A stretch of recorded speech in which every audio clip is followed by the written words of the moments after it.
로마서 7장 15절. 로마서 7장 15절.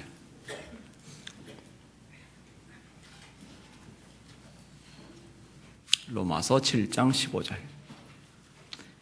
15절에서 24절까지입니다.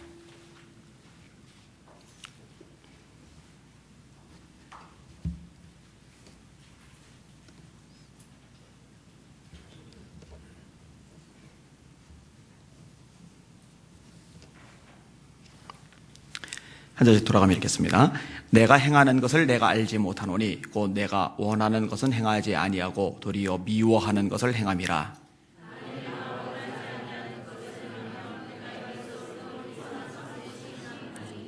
이제는 그것을 행하는 자가 내가 아니요 내 속에 거하는 죄니라.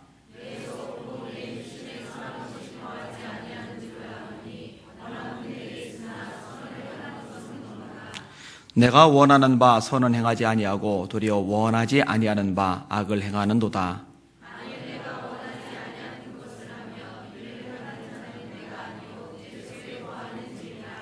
그러므로 내가 한 법을 깨달았노니 그 선을 행하기 원하는 나에게 악이 함께 있는 것이로다. 내 지체 속에서 한 다른 법이 내 마음의 법과 싸워 내 지체 속에 있는 죄의 법으로 나를 사로잡는 것을 보는도다.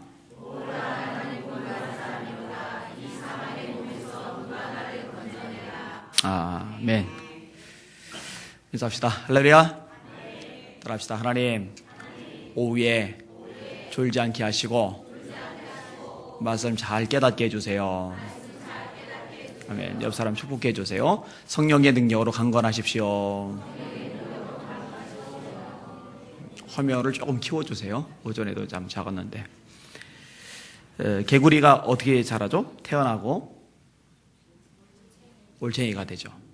그 다음에 올챙이에서 예? 뒷다리가 먼저예요? 앞다리가 먼저예요? 예, 뒷다리가 먼저 나옵니다. 그 다음에 앞다리, 그 다음에 꼬리 떨어지죠. 예, 그리고 이제 개구리가 돼갑니다. 그럼 영적 성장의 단계는 어떻게 돼요? 영적 성장의 단계. 개구리는 잘 알면서 사람을 모릅니까? 사람이 개구리만 못해요? 유리야, 얼굴 너무 커. 저렇게 너무 크면 유튜브로 설교 듣다가 놀래 사람들. 제가 놀랬잖아요, 순간 보다가. 자, 사람은 어떻게 돼요, 사람? 한번 따라해 봅시다. 불신자, 성도, 성장의 과정, 성령 충만한 성도. 그냥 이 정도까지만 할게요. 사실 뭐 여러 가지 용어로 바꿀 수가 있어요. 불신자, 그 다음에 성도, 성화, 영화, 뭐 이런 식으로 표현할 수도 있는데, 그냥 아주 쉽게 좀 말씀을 좀 생각을 해보려고 합니다. 첫 번째로 이제 불신자를 말하는 건데, 불신자는 몇 가지 특징이 있습니다. 첫째로 영적으로 죽어 있는 상태입니다. 여러분 혹시 죽은 사람 본 적 있어요? 사람은 좀 그렇다 치고, 그럼 죽은 동물 본 적 있어요? 죽은 동물은요, 반응을 하질 않습니다. 죽어 있는 사람한테 여기서 딱밤을 한번 딱 때려보세요. 제가 아까 누가 좀 늦게 왔길래 뒤에서 제 손을 자꾸 잡아요. 손 잡지 말고 이렇게 했더니 막 피해요. 왜 피해요? 살았으니까. 살았으니까 피하죠. 죽었으면 못 피해요. 이러든 말든 가만히 있어요. 때려서 맞고 나서도 가만히 있어요. 전혀 반응을 못합니다. 살아 있어야 반응을 보이는 게 가능하죠. 영적인 면에서도 마찬가지입니다. 영적으로 죽어있는 사람은요, 하나님 앞에 반응을 못해요. 에베소서 2장 말씀입니다. 죄와 허물로 죽은 너희를 살리셨도다. 공동묘지에 누워있던 사람들 다 살려가지고 에베소 교회 성도들로 모여있는 게 아니거든요. 영적으로 죽어있는 상태를 언급하고 있는 겁니다. 말씀을 들을 수 없어요.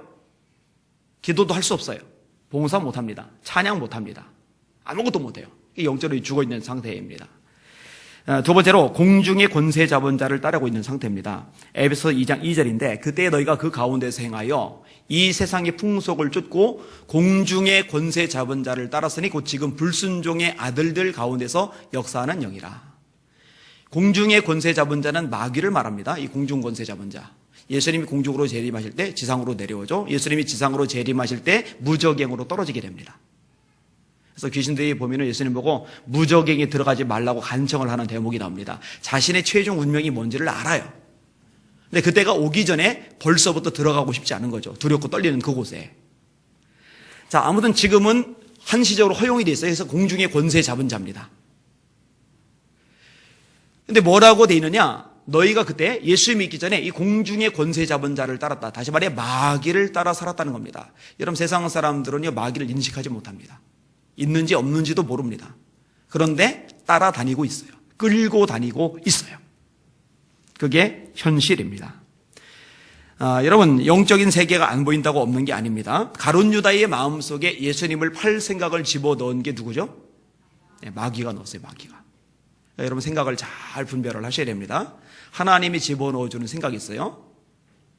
소원을 두고 행하게 하신다 하죠. 그 소원을 두시는 분은 하나님을 말하는 거예요. 그 다음에 다윗으로 하여금 인구조사를 하고 싶은 마음이 들게끔 만드는, 그러니까 하나님만 의지하던 다윗이 자기의 군사를 의지하게끔, 이게 의지하는 대상을 이렇게 돌이키게끔 그 마음을 움직인 게 누구냐? 마귀거든요. 가룟 유다의 마음속에 예수를 팔 생각을 집어넣은 건 마귀거든요. 그런데 또 하나는 우리 속에서 나오는 생각이 있어요. 여러분들 생각하잖아요. 동물이 아닌 이상 사고를 가지고 있잖아요. 이 세 가지를 구분하는 거죠. 그러니까 하나님께로부터 온 생각이면 순종하면 됩니다. 근데 마귀에게서 온 생각이면 쫓아내야 됩니다. 이게 바뀌면 안 돼요? 마귀에게서 왔는데 아멘하고 하나님께서 왔는데 물러가라 이러면 이제 골치 아파지는 거예요. 그래서 이제 영분별이 필요한 거죠. 자, 세 번째 특징은요, 죄를 지으면서 전혀 두려워하지 않는다는 겁니다. 사실 죄라는 것조차도 인식하지 못해요. 여러분 영적으로 살아있지 않은 사람들은 이제 죄를 죄로 여기지 않습니다. 죄의 근원이 뭐죠? 모든 죄의 가장 핵심이 되는 죄. 아세요? 예, 맞습니다. 하나님을 믿지 않는 겁니다. 마음에 하나님 두기를 싫어하는 겁니다. 로마서 1장에서 바울 사도가 말합니다. 마음에 하나님 두기를 싫어함에 저희를 그 상실한 마음대로 내어버려둬서 합당치 못한 일을 하게 하셨으니, 그리고 종류가 나와요. 곧 모든 불의, 추악, 탐욕, 악의가 가득한 자요, 시기, 살인, 분쟁, 사기, 악독이 가득한 자요, 수근수근하는 자요, 비방하는 자요, 하나님의 미워하시는 자요, 능욕하는 자요, 교만한 자요, 자랑하는 자요, 악을 도모하는 자요, 부모를 거역한 자요, 우매한 자요, 배약하는 자요, 무정한 자요, 무자비한 자라. 자, 이런 굉장히 많은 죄의 항목들, 핵심에 뭐가 있느냐? 마음에 하나님 두기를 싫어하며. 하나님이 없으면은요, 죄 짓는 건 쉬워집니다. 제 아내가 저한테 가끔 하는 소리가 있어요. 하나님 안 믿었으면 죄 많이 지었을 사람이라고. 근데 저는 인정합니다. 인정해요. 그리고 여러분 아닌 척 시침대지 마세요. 여러분들도 하나님이 없으면은요, 죄 많이 지을 사람들 많습니다. 예, 아멘 안 한 사람 교만한 사람들이에요. 그 다음에 하나님이 심판에 대해서도 두려워하지 않고 심판에 대해서 무지해요. 이게 불신자의 특징입니다. 여러분 지옥이 있다는 생각을 안 하고 살아요. 그냥 세상이 끝이라고 생각해요. 무덤 속에 들어가서 한 줌의 흙으로 사라져버리면은 한 인생 마침표 찍는다라고 생각을 해요. 근데 전혀 그렇지 않죠. 한번 따라합시다. 한 번 죽는 것은 사람에게 정하신 것이요, 그 후에는 심판이 있으리니. 심판이 반드시 있습니다. 전도서 11장 9절에 말씀합니다. 청년이여, 네 어린 때를 즐거워하며 네 청년의 날을 마음에 기뻐하여 네 눈이 보는 것과 네 마음이 원하는 대로 다 쫓아 행하라. 쉽게 말해서 이거예요. 내키는 대로 네 마음대로 살아봐라. 그러나 하나님이 이 모든 일로 인하여 너를 심판하실 줄 알라. 심판이 있어요. 계시록 21장 8절 제가 많이 인용하는 구절입니다. 그러나 두려워하는 자들과 믿지 않는 자들과 흉악한 자들과 살인자들과 술객들과 온갖 거짓말을 지어내는 자마다 불과 유황으로 타는 못에 참여하리니 이것이 곧 둘째 사망이라. 이 성경 말씀은 명확합니다. 자, 이렇게 불신자. 그 다음에 구원받은 사람이 있어요. 구원받은 사람. 구원받은 사람. 이런 사람을 신자라고 그래요. 불신자와 대비되니까 불자를 떼면 돼요. 신자. 불신자, 그 다음에 신자. 그죠? 아니면 성도, 아니면 그리스도인, 이렇게 얘기를 해도 좋습니다. 자, 이 구원받은 사람의 특징이 있습니다. 어떤 특징이냐? 뭐니 해도 가장 기본적인 특징은요, 회개의 경험이 있는 사람입니다. 따라합시다. 회개의 경험이 있는 사람. 웨슬리 목사님의 내용을 종종 인용을 했잖아요. 회개는 구원의 문, 천국의 문이라고. 문을 통과하지 않고 집안에 들어갈 수는 없어요. 아이, 목사님, 창문 넘어가면 되잖아요. 이런 식으로 물어보는 사람들은 좀 삐딱선을 잘 타는 사람이죠. 상식적으로는 문으로 들어가죠. 창문으로 들어가는 건 도둑놈이죠. 도둑놈. 도둑놈은 몽둥이로 때려잡아야 돼요. 자, 문을 통과해야 집안에 들어간단 말이에요. 이 회개가 천국의 문이라고 하는 얘기는 회개가 있어야 천국에 들어갈 수 있다는 겁니다. 그래서 예수님이 첫 번째 메시지가 하나님의 나라인데, 이 하나님의 나라를 말씀하시면서 회개를 언급하시는 겁니다. 때가 찼고 하나님의 나라가 가까이 왔으니 회개하고 복음을 믿어라. 따라합시다. 회개와 믿음. 회개와 믿음. 요게 필수입니다. 필수. 믿음이 없으면 구원 못 받죠. 근데 그 믿음 전에 회개가 반드시 있어야 합니다. 이 회개는요, 세 가지 요소가 들어가야 해요. 인격의 3요소인데, 인격의 3요소가 뭐죠? 지, 정, 의를 말하는 겁니다. 지는 뭐요? 아는 거죠. 내가 죄인임을 아는 거예요. 여러분들은 여러분들이 죄인이라는 사실을 아십니까? 인정하십니까? 네, 이거는요, 전적으로 성령의 역사심입니다. 예수님이 베드로에게 어마어마한 물고기를 잡게 하셨어요. 그러면 이제 보통의 경우에, 야, 저 양반 덕분에 대박이다. 로또 터졌다. 아싸! 이거 팔면은 한 미천 잡는데 이러잖아요. 근데 베드로가 뭐라고 말합니까? 저를 떠나소서. 저는 죄인입니다. 아니, 어마어마한 수익, 어마어마한 이득을 받잖아요. 엄청난 물고기가 잡혔으니까. 근데 왜 거기서 갑자기 죄인이라는 고백이 나와요? 이 성령의 작용입니다. 여러분, 성령께서 우리의 영의 눈을 여셔서 내 실체를 보게 하지 않는 한 어느 누구도 자기가 죄인이라는 사실을 제대로 인식하지를 못합니다. 그러니까 스스로가 죄인임을 깨닫는 것은 복 중에 복인 줄 아시기를 바랍니다. 그 다음에 정은 뭐예요? 이 정은 감정적인 요소죠. 자신의 죄인임을 알고 그것 때문에 가슴 아파하는 거예요. 여러분, 이사야가 성전에 들어가 기도하다가 영안이 열리면서 하나님의 보좌를 봅니다. 그때 고백이 뭡니까? 화로다 나여 망하게 되었도다. 나는 입술이 부정한 사람이요 입술이 부정한 백성 중에 거하면서 만군의 여호와이신 왕을 배웠음이로다. 울부짖으며요. 통곡이에요.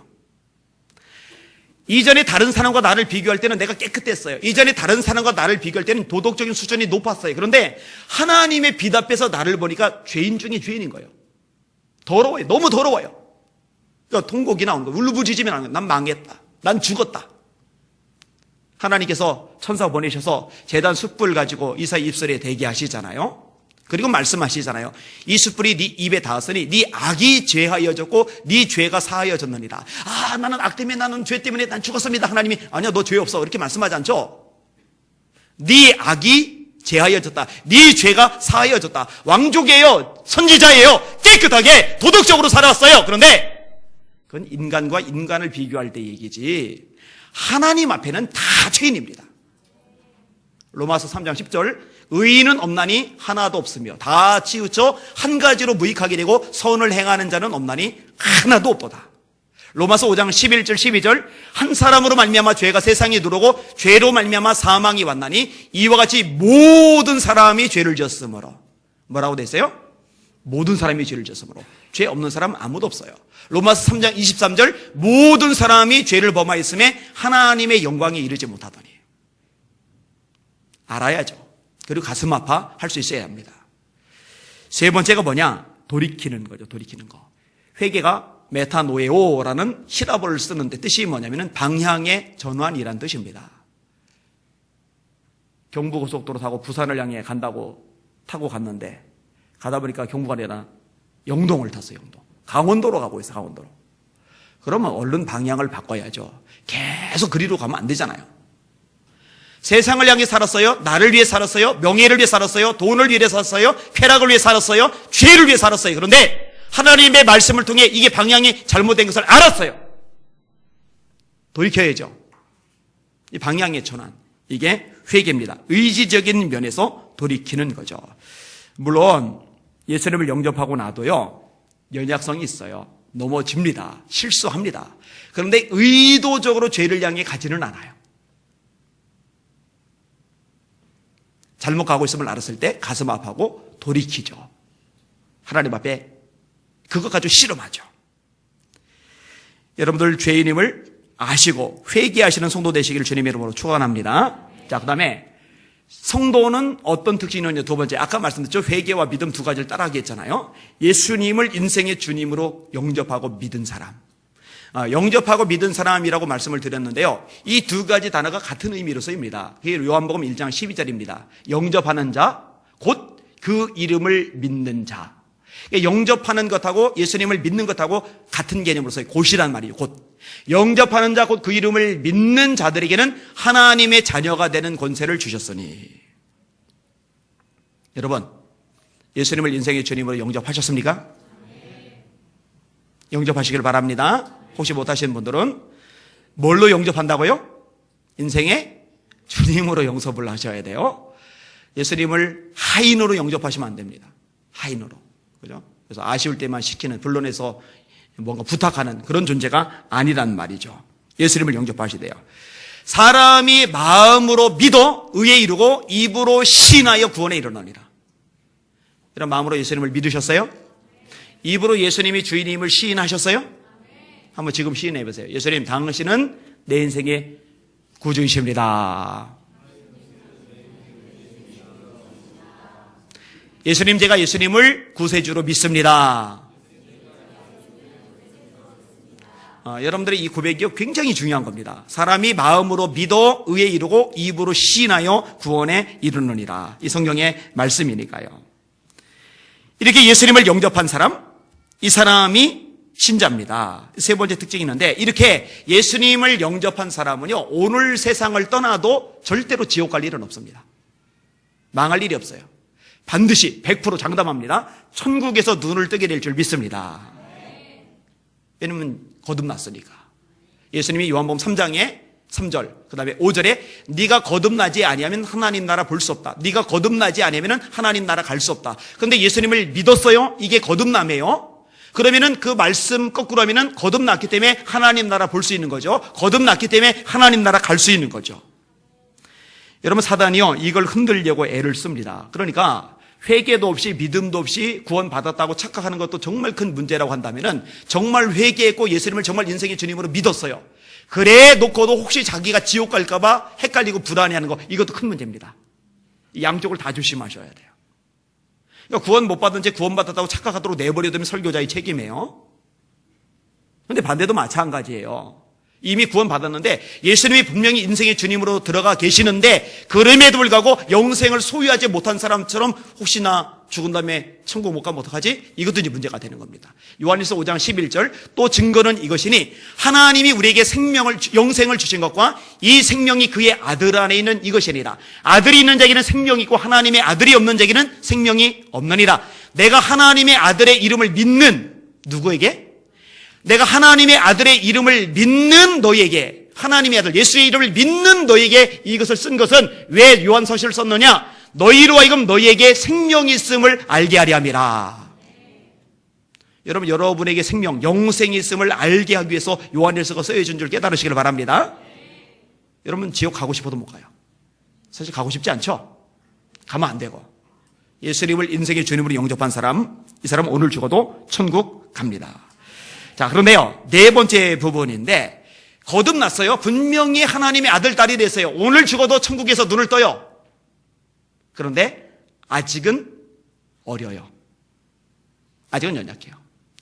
오늘 안희찬 형제가 아기를 데렸어요. 애가 2달밖에 안 됐다는데 너무 이쁘게 생겼어요. 보통은 조금 덜 이쁘다가 4개월, 5개월, 6개월 지나가면서 얼굴에 틀이 잡혀가면서 인물이 살잖아요. 그래가지고 미리부터 이쁘더라고요. 커서도 이쁠 것 같아요. 그런데 이 아기가 다음 달에 데리고 왔더니 막 뛰어다녀요. 그 다음 달에 데리고 왔더니 키가 160이에요. 이게 말이 안 돼요, 이거는. 이게 자라가는 거예요, 이게 자라가는 거예요. 시간이 필요한 거예요. 영적인 면에서도 마찬가지입니다. 예수님을 영접했어요. 거듭났어요. 오늘 죽어도 천국 가요. 이 사람이 다음 날 아니면 다음 달 아니면 몇 개월쯤 후에 영적으로 어른이 돼서 거인이 돼가지고 엄청난 일을 하고 있다. 어렵습니다. 어려요. 그래서 그때는 젖을 먹어야 돼요. 젖을 먹여야 돼요. 그리고 조금 지나면은 단단한 식물을 먹어요. 애기 태어나서 빨리 키우고 싶다고 100일밖에 안 된 애한테 삼겹살 구워가지고 입에다 집어넣으면 애 잡잖아요. 그죠? 그 단단한 것은 좀 큰 다음에 그 다음에 먹여야 돼요. 그때는 이제 등심도 괜찮아요. 소화시킬 수 있어요. 이제 그런 식으로 이제 성장해야 되는 과정이 있는 겁니다. 이제 그 부분에 대해서 조금 이야기할게요. 세 번째 부분 따라합시다. 성장의 과정. 자, 불신자였어요. 이 사람이 예수님을 영접했어요. 회개를 했어요. 오늘 죽어도 이제 천국에 갈 수 있는 신자가 되었어요. 근데 아직 영적으로 어리단 말이에요. 갓난아기란 말이에요. 이제 자라나가야 돼요. 자, 자라나가면서 어떤 변화들이 일어나기 시작하느냐. 한번 따라합시다. 하나님을 전보다 더 알아가게 된다. 여러분, 영적 성장과 하나님을 아는 것하고는 아주 밀접하게 관련되어 있습니다. 그래서 성경은요, 그리스도 예수를 아는 지식에서 자라가라. 오늘 오전에도 그 비슷한 얘기를 했죠. 하나님을 아는 것에 대해서. 여러분, 하나님을 아는 것만큼 여러분의 믿음이 자라갑니다. 하나님을 점점점 많이 알아가시기를 바랍니다. 호세 선지자가 간곡하게 외치죠. 우리 여호와를 알자. 힘써 여호와를 알자. 예레미야 9장 23절에 이렇게 말씀합니다. 용사는 그 용맹을 자랑하지 말아라. 칼 들고 덤벼 관우처럼 자랑할 만하잖아요. 근데 하나님 그거 별 안 좋아한대요. 지혜로운 자는 그 지혜를 자랑하지 말아라. 와, 머리가 기가 막혀요. 제갈공명 빰치네. 하버드 들어갔네. 자랑하지 말래요. 부자는 그 부함을 자랑하지 말아라. 재산이 꽤 돼요. 100억은 넘나 봐요. 그거 자랑하지 말래요. 자랑하는 자는 이것으로 자랑할지니 곧 명철하여 나를 아는 것과 명철에서 하나님을 아는 것. 여호와는 인애와 공평과 정직을 땅에 행하는 자인 줄 깨닫는 것이라. 나는 이 일을 기뻐하노라. 용맹 자랑하는 거, 지혜 자랑하는 거, 돈 자랑하는 거, 다 하나님 보시기 허접한 것들이 있는데 하나님이 어떤 분인지를 깨달아 알아가는 거예요. 하나님을 어제보다 오늘보다 내일 점점점 더 많이 알아가는 거예요. 너 그거 자랑해. 그거 최고야. 여러분, 하나님 알아가시길 바랍니다. 여러분, 사람이 사람을 알아가려면 방법이 있어요. 같이 대화를 많이 나눠야 돼요. 함께 있는 시간이 있어야 돼요. 여러분, 하나님과 함께 있는 시간 많이 가지시길 바랍니다. 한 사람이 쓴 글을 많이 읽어도 그 사람에 대해서 알아요. 하나님이 쓰신 게 있잖아요. 성경. 이 말씀을 많이 읽으면 하나님에 대해서 많이 알 수가 있어요. 여러분, 하나님을 알되 힘써서 알라고 선지자가 간곡하게 외쳤는데 여러분들도 대충 알 생각 마시고 힘써서 알아가시길 바랍니다. 이렇게 점점점 달라져 가는 거죠. 그 다음에 하나님을 더 사랑하게 되는 거죠. 따라합시다. 하나님을 더 사랑하자. 계명 중에 첫 번째 계명이 뭐예요? 하나님 사랑. 근데 그 하나님을 사랑할 때 뭐를 다하라고 돼 있어요? 제일 처음에 마음을 다하고. 자, 여기 여러분들이 앉았어요. 예배를 드려요. 우리 교회 성도들은 주일 오후 예배 드리는 퍼센테이지가 그래도 괜찮은 편이에요. 그런데 이 자리에 안전은 있는데 마음은 지금 5만 군데 다 돌아다니고 있는 거예요. 꼴 보기 싫은 인간들 그 마음이 돌아다니면서 때리고 있어요, 지금. 네? 내가 지금 마음에 드는 사람 마음으로 막 쫓아다니고 있어요, 지금. 지금 해결해야 될 문제, 지금 마음이 거기 가지고 그냥 콩닥콩닥거리고 있어요. 그러면 안 돼요, 그죠? 몸만 와 있으면 안 됩니다. 마음은 더 와 있어야죠. 여러분, 여자가 이 남자한테 시집을 하는데 몸만 시집오고 마음은 안 와봤어요. 난 네 몸만으로 만족해. 정신 나간 인간이죠. 몸과 마음이 같이 가야 됩니다. 마음을 다하고 첫 번째. 힘을 다하고 뜻을 다하여 주 너희 하나님을 사랑하라.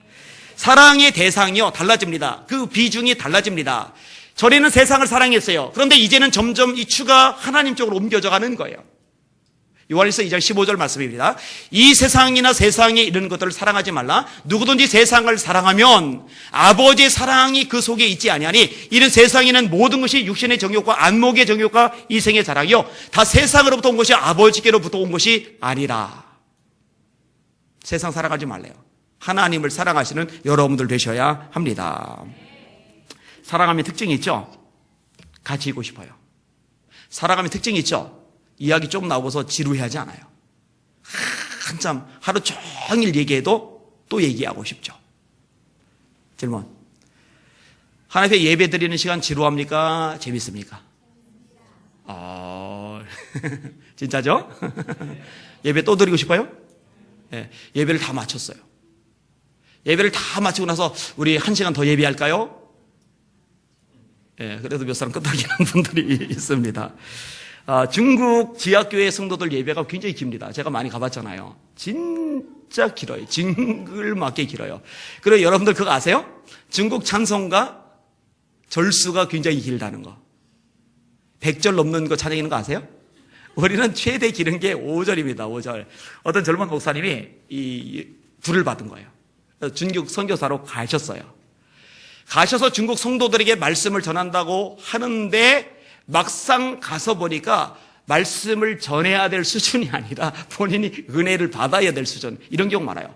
평신도들도 20독, 50독, 100독 성경 읽은 사람들 셌어요. 제가 더 여러 사람 만났어요. 그러니까 여기서 성경 한 4, 5번 읽고 나가서 설교하려고 그러면요 골치 아픕니다. 문제가 있어요. 자, 이 목사님이 가서 찬송을 부르는데 50절쯤 부르니까 미치겠는 거예요.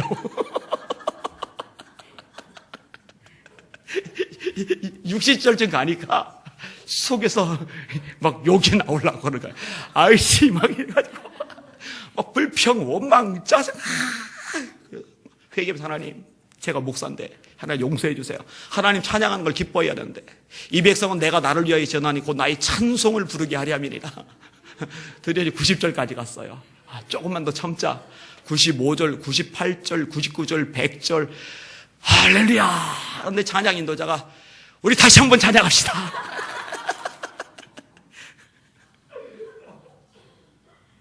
근데 그 목사님이요, 다시 한번 찬양합시다 할 때 그게 은혜가 하나도 안 되더래요.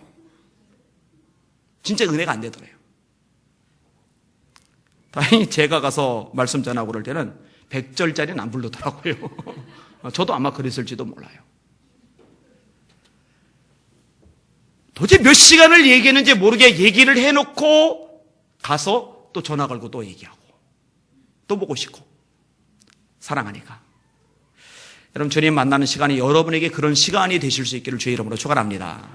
그렇게 되면 좋겠어요. 지루하게 시간 보는, 시간 재는 그런 예배 시간이 아니라 언제 지나가는지 모르게, 그리고 다음 예배가 기다려지는, 사모가 되는 이 성장의 모습입니다. 근데 여러분 있잖아요, 이게 긍정적으로 이런 부분만 등장을 하는 게 아니라요, 문제가 발생을 합니다. 무슨 말이냐? 영적으로 성장을 해나가면서 하나님을 알아가게 돼요. 하나님을 사랑하게 돼요. 근데 하나님을 알아가게 되면서 하나님이 싫어하시는 게 뭔지를 확실히 보게 되는 거예요. 여러분, 우리가 누군가를 이렇게 알아가면 알아갈수록 그 사람이 좋아하는 것도 발견하게 되고 그 사람이 싫어하는 것도 발견하게 돼요. 근데 하나님을 알아갈 때도 마찬가지예요. 하나님이 싫어하는 걸 발견해. 그게 죄예요. 죄. 근데 뭐가 문제냐? 그걸 발견해 가는 거는 좋은데 그게 자기 속에 있는 걸 또 알게 되는 거예요. 여전히 남아있는 게. 그것 때문에 갈등하고 싸우는 거죠. 자, 15절, 16절, 17절 읽어볼게요. 15절, 16절, 17절. 이 죄가 얼마나 뿌리 깊은지 적나라하게 묘사를 해주고 있어요. 시작. 내가 행하는 것을 내가 알지 못하노니 내가 원하는 것은 행하지 아니하고 도리어 미워하는 것을 행함이라. 만일 내가 원하지 아니하는 것을 행하면 내가 이로써 율법이 선한 것을 시인하노니 이제는 그것을 행하는 자가 내가 아니요 내 속에 거하는 죄니라. 이렇게 하면 안 되는데 알아요. 모를 때는 문제가 안 되는데 알아요. 알고 나서도 계속 그 일을 해요. 이러면 안 되는데 그런데도 자꾸 글로 가요. 여기서 갈등이 생기기 시작하는 거예요. 내적 갈등이. 20절, 21절 읽습니다. 시작. 만일 내가 원하지 아니하는 것을 하면 이를 행하는 자가 내가 아니요 내 속에 거하는 죄니라. 그러므로 내가 한 법을 깨달았노니 그 선을 행하기 원하는 나에게 악이 함께 있는 것이로다. 이를 행하는 이는 내가 아니요 내 속에 거하는 죄니라. 다시 말해서 내 속에 죄의 뿌리가 남아있어가지고 이게 자꾸 나를 끌고 가는 거예요. 이게 끄집고 가는 거예요. 안 되는 줄 빤히 아는데, 하나님이 속상해 하시는 줄 빤히 아는데 그냥 가는 거예요. 이게 가는 거예요. 이게. 예전에는 뭐 그럴 수 있지 하고 넘어갔는데, 신앙이 자라니까, 하나님을 사랑하니까, 하나님을 알아가니까 안 되는 데가 강해져요. 안 되는 데가 강해졌는데 가니까 이 둘 사이 충돌이 발생하면서 번뇌가, 갈등이 생기는 거죠. 여러분, 요거는요 나쁜 게 아닙니다. 복이에요, 복. 우리 교인들 가운데도 이런 과정을 거쳐가는 성도들이 있어요. 전에는 괜찮았는데 이제는 막 괴로운 거예요. 말씀 들으면 뭐해, 들어도 말씀대로 못 사는데, 이제 이런 생각까지 막 가게 되는 거예요. 막 그것 때문에 뭐 고민을 털어놓아요. 그래서 제가 속으로 그건 참 바람직한 일인데, 그리고 얘기도 해줘요. 근데 얘기를 해주지만 또 현실 속에서 그 갈등 구조가 여전히 있으니까 힘들어해요. 근데 여러분, 그런 아무 생각 없이 사는 것보다 그런 것 때문에 갈등하는 것은 지금 바람직한 겁니다. 이 성장을 해가고 있다는 증거 중에 하나이기 때문에 그래요. 그리고요, 자기에게 선이 없다는 것을 더 확실하게 깨닫게 됩니다. 18절, 19절 읽을게요. 시작. 내 속, 곧 내 육신에 선한 것이 거하지 아니하는 줄을 아노니 원함은 내게 있으나 선을 행하는 것은 없노라. 내가 원하는 바 선은 행하지 아니하고 도리어 원하지 아니하는 바 악을 행하는도다.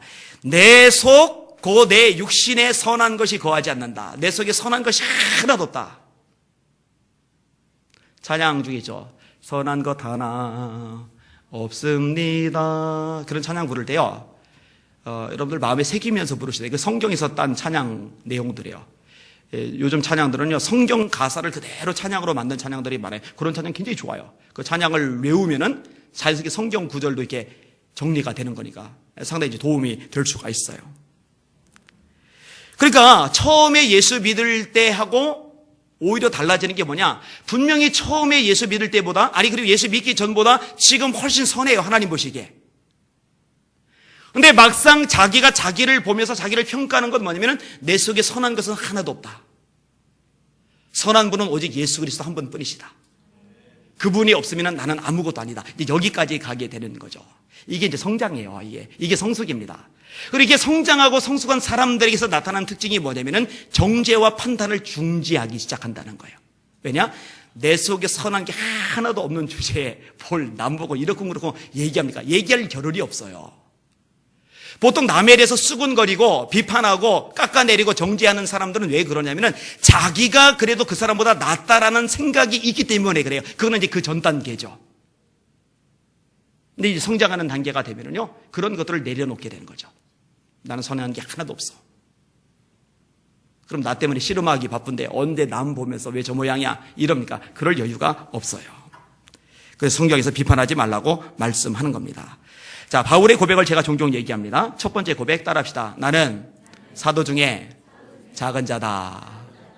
자, 다음 따라합시다. 나는 성도 중에 작은 자다.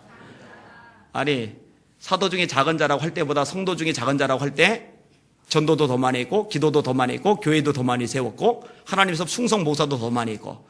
근데 성도 중에 작은 자에서 이제 사도 중에 작은 자에서 이제 사도 만한 자, 다음에 사도보다 큰 자, 이렇게 가야 되잖아요. 더 많이 했으니까.